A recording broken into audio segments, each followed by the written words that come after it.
I was planning on doing a video about this really cool book that was given to me, which is a fan-published, fan-made comprehensive guide to the early days of Marvel Legends, both Toy Biz and Hasbro. Unfortunately, that footage got corrupted, and now I'm doing something completely different. I really wanted to talk about Mattel's new DC collector line, and spoilers, for the people that have been collecting Marvel figures for the past 25 years, we want DC Legends. I'm Glen, and this is Super Articulated. But first I want to do a little bit of a retrospective on DC figures, the state of DC figures in 2026. So Toy Biz released Spider-Man Classics in 2000 and Marvel Legends in 2002, and we didn't really get a competitor DC line until Mattel's DC Universe Classics in, I want to say 2006. No, DC Universe Classics wasn't until a few years later. I think we had DC Superheroes first in 2006. Unfortunately, I don't have any DC Superheroes figures, but I do have one DC Universe Classics figure. Eclipso, who actually just got a McFarlane figure as well. You might be able to see that these two figures scale pretty well with each other, actually, but modern Marvel Legends are a little bit bigger than they used to be. So the major problem with DC Universe Classics back in the day is that it scaled slightly too big, just enough to be noticeable. And that lasted until Mattel lost the license to McFarlane in 2020. But in the meantime, one other company picked up the slack where Mattel had fallen off. Did they go by DC Icons or DC Collectibles at the time? Anyway, they started their own competitor to Marvel Legends. Unfortunately, at a time where Marvel Legends was becoming a little bit more of like a 6.5-inch scale, DC Collectibles went true 6-inch, and it turned out that their figures were too small. DC Icons eventually gave way to DC Essentials, which unfortunately I don't have comparisons for. They chose a 7-inch scale instead of something closer to Marvel Legends. Once again, collectors didn't have a DC equivalent after waiting 15 years. And of course, the license eventually went to McFarlane, where they created many figures in the 7-inch scale. The only reason I have this Martian Manhunter is that he tends to be drawn slightly bigger than everybody else, so he was actually fudgeable. When you compare it to the next set of figures, Medicom's Mafex series with their Hush line, these figures are genuinely the closest thing we've ever gotten to a Marvel Legends equivalent for DC. The problem is they're very expensive to import. Jakks Pacific somehow got the opportunity to do DC figures with their Sonic line. This 5-inch John Stewart figure is vastly more articulated than this 6.5-inch Marvel Legends figure for literally half the price, if not less. Jakks did such a brilliant job with these figures. Range of motion could use a little work, but even still. And that finally gets us to the modern day. About a year ago, it was announced that McFarlane was losing the DC license and Warner Bros. Was giving it back to Mattel. And I remember anticipation was really high for Mattel to finally do a Marvel Legends equivalent. And when we heard they were doing more of a 6.5-inch scale, I think a lot of people rejoiced, including myself. Now, we won't know what the DC collector line will look like until probably New York Comic Con later this year, and we won't get true official reveals until 2027. But they have been working on a kids line that might give us an idea of what we're going to see later next year. The DC Core, or they might have changed the name actually, the DC Premier line. This is fucking amazing, because already these DC basic figures are somewhat comparable to Marvel Legends. And when you look at Masters of the Universe Chronicles, you might be able to see what we're getting out of that DC collector line in terms of articulation setup. And if that is the case, I could see them outperforming Marvel Legends in terms of design, at least, maybe not sales. Although, hopefully. However, after owning both of these figures for a little while now, I'm starting to see some flaws that I hope they can correct for that upcoming line. Oof, I don't feel very good all of a sudden. I think I'm going to take a break, but when we come back, I want to talk about what those flaws are and how Mattel could potentially fix them. Well, it's several hours later. I did not feel good. But I also realized that I forgot to mention this DC Collectibles Sinister Syndicate Ultraman. I remember those designs being awesome. They're very expensive on the secondary market for good reason.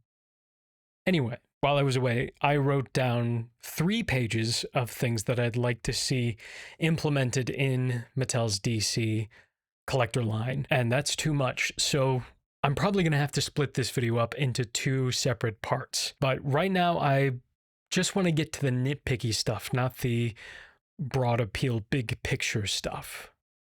If Mattel is going to go the WWE route and give DC a basics, elite, and ultimate sublines, then I want to see those 3 different lines feel more distinct than just having different articulation schemes. I know there's a lot of discussion when it comes to soft goods capes versus plastic capes. I tend to err on the side of plastic capes because I feel like soft goods can look out of scale. Sometimes the threads are just a little too big and distracting. And it can also look pretty cheap, like on this basics figure. What might help make the 3 tiers feel more distinct is making the capes on the mid-tier figures plastic, and then switching back to fabric capes that have bendy wire sewn into them. Think Mafex.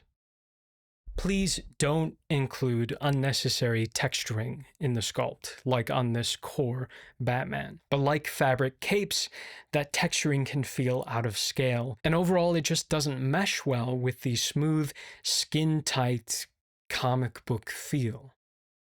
Please do make overlays like on Batman's belt into floating pieces instead of keying them in like He-Man's loincloth here. Floating overlays increase playability, increases value. It allows you to swap, interchange those parts between different figures, and also it allows you to move those overlays out of the way in more dynamic poses, which you can't really do on overlays that are keyed in without dissolving the glue or slicing off the key. And then sometimes you're stuck with a trench sculpted into the figure itself, which limits how you can use that figure for kit bashing and customizing.